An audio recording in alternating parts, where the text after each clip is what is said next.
So the overall download that I received for this message was that the Sphinx was the erosion markings at the Sphinx were caused by flooding.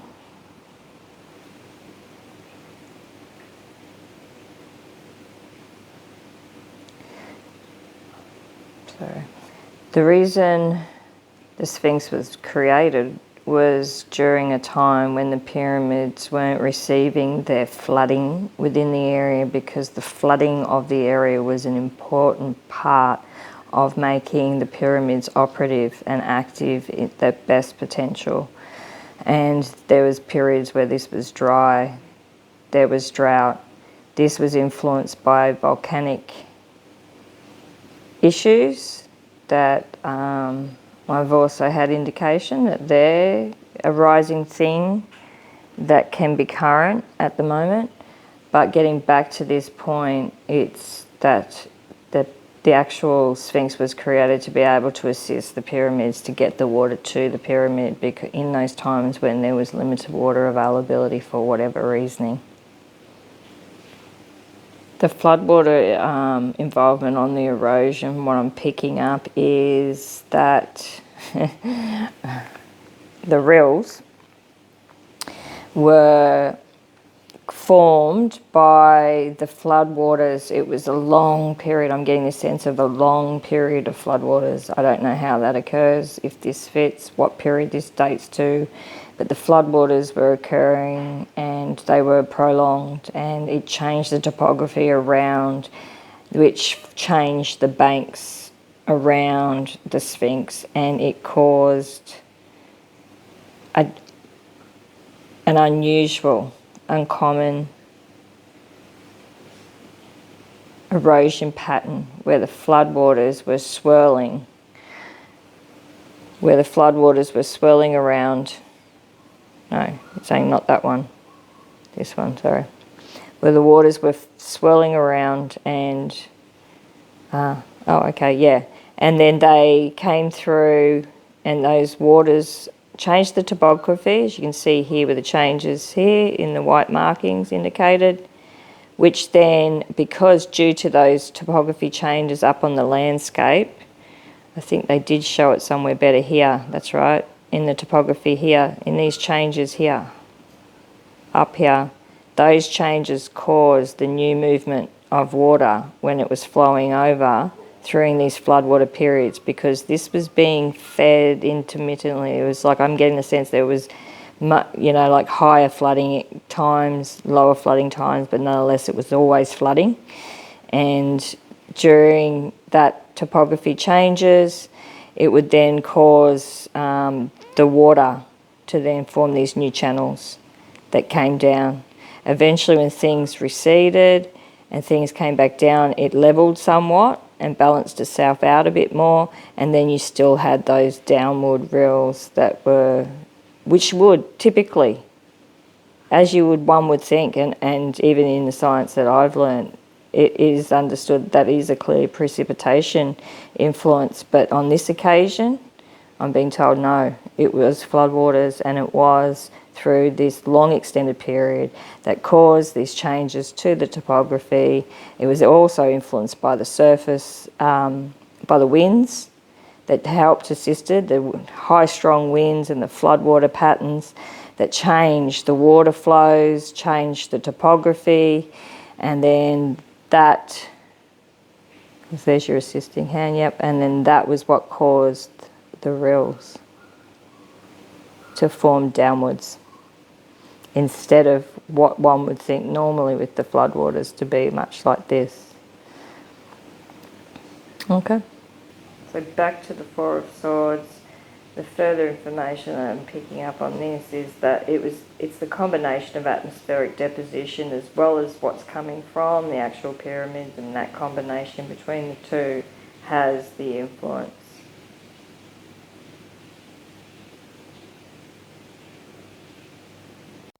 Okay, the remembrance for today. The Nine of Swords. So here we see a space where we have an opening in one section and we have a containment around. We have an input and formations of downward rills. The message I get through this is that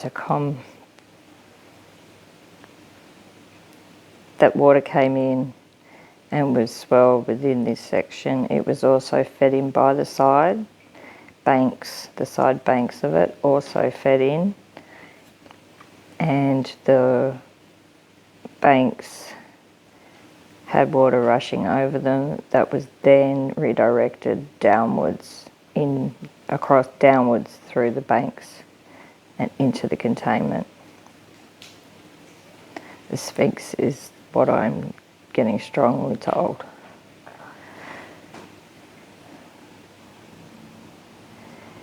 Here we saw it was a period where winds were heavily influencing the surface waters.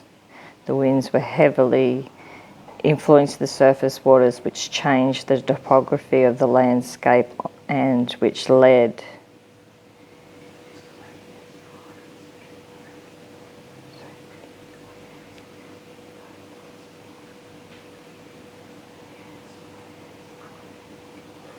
it was the helping hand of influence. So you can see this is assisting, it's helping, coming in, helping hand was that the winds were swept across the surface. It changed the topography of the landscape through this period.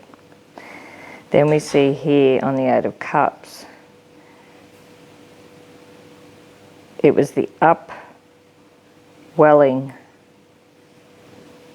from underneath in combination with the top surface waters that we're remembering over here that we were influenced by the winds. So the winds have come through and they've swept the top areas and changed the topography.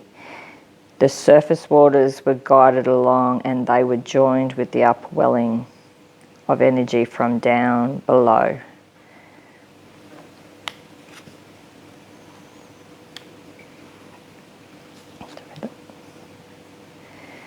Then in this containment, the surface water flow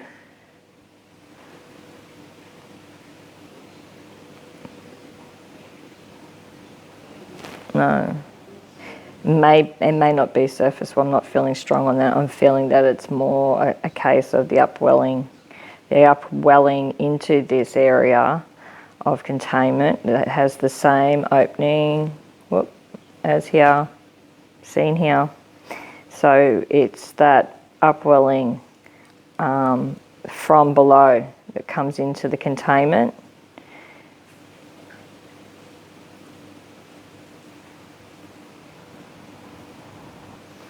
So this energy is dormant at this stage, as you can see in these horizontal flat lying streaks down here, but then it's through this process of the upwelling into here and the rest of it, which we continue on with that process, is activated. So that dormant energy is activated.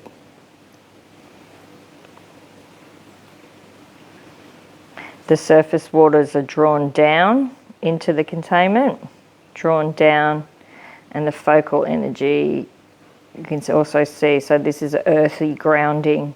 I'm feeling strongly it's resonance, it's ground earth resonance coming up, and we have the surface waters being drawn down in combination with this process that upwelling draws it down.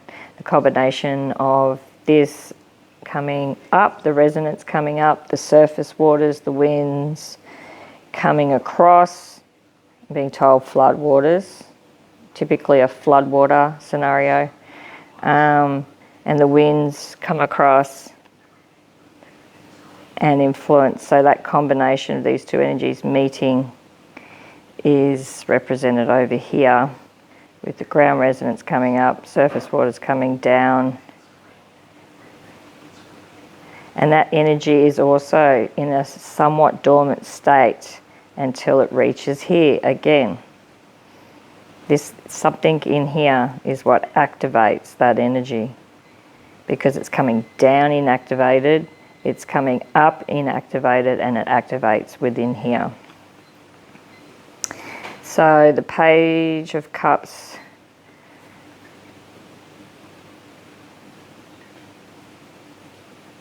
So I'm picking up, it's this combination, the swirling combination that I was just shown down the beach. They were showing me that the surface waters, when they come in, they tend to spiral and get pulled down, and then there's an upwell that combines with that. So the surface water will come in, it will cause that spiral energy that gets met with the resonance.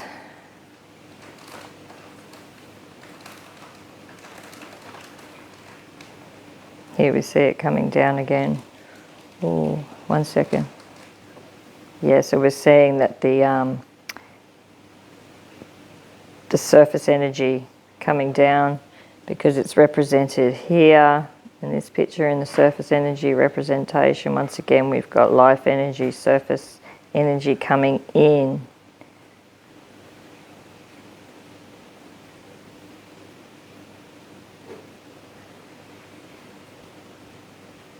And here we see the resonance coming through. Surface energy coming in. Combines very quickly with the resonance. Oh, my focus. You can see the resonance is combined really early on upon entry with the surface. Surface energy, gets combined with the resonating energy really quickly, and they ignite this new version of surface ground energy. Much used, the same as the pyramids. So the pyramids were never a source of drawing anything. So they were never drawing. They were emitting. They were a harmonizer that harmonized and generated energy. They didn't bring anything within. It was through this process that activated with the atmosphere. It was never drawing the atmosphere into it per se, in a physical sense. It activated the atmosphere around it. And the alignment had a major part on that particle deposition at that time. Yep, as we see here, the Orion alignment, it's their particle deposition. Something about the deposition during their alignment at that time that brings this horizontal. Something about horizontal here.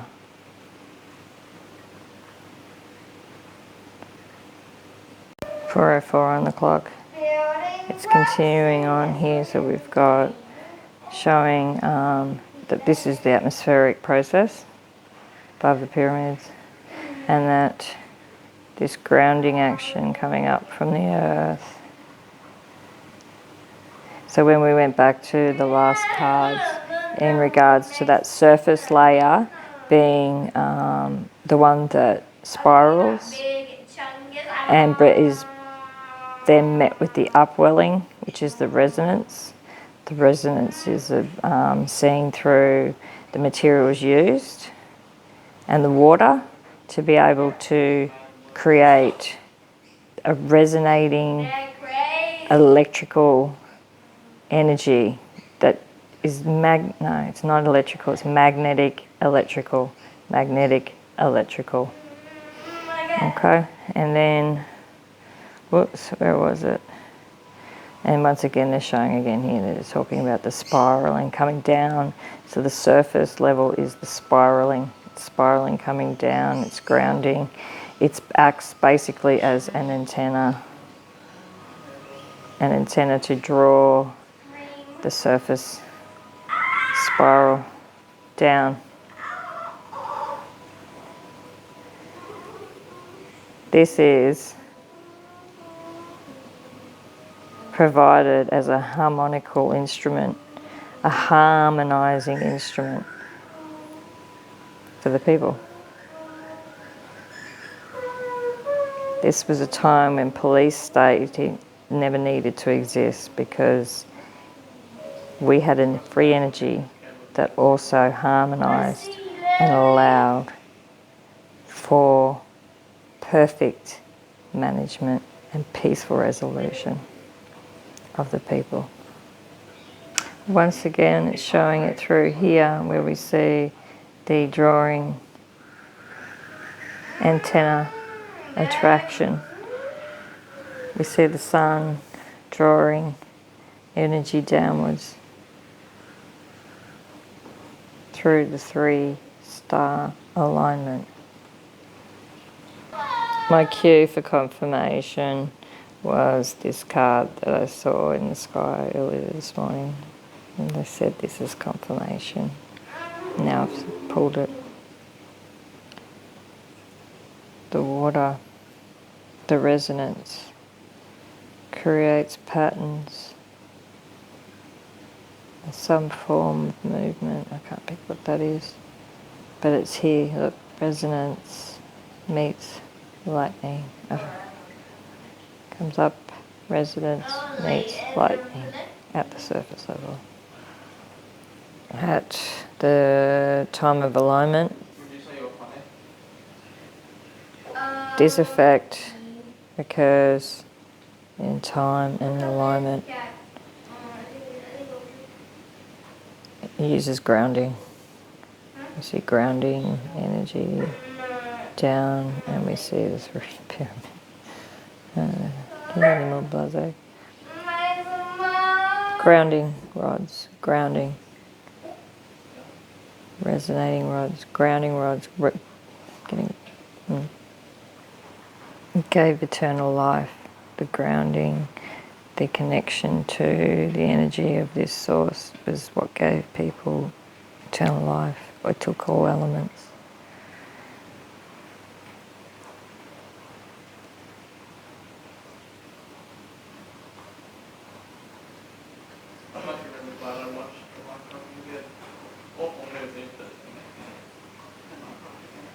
All elements, the earth,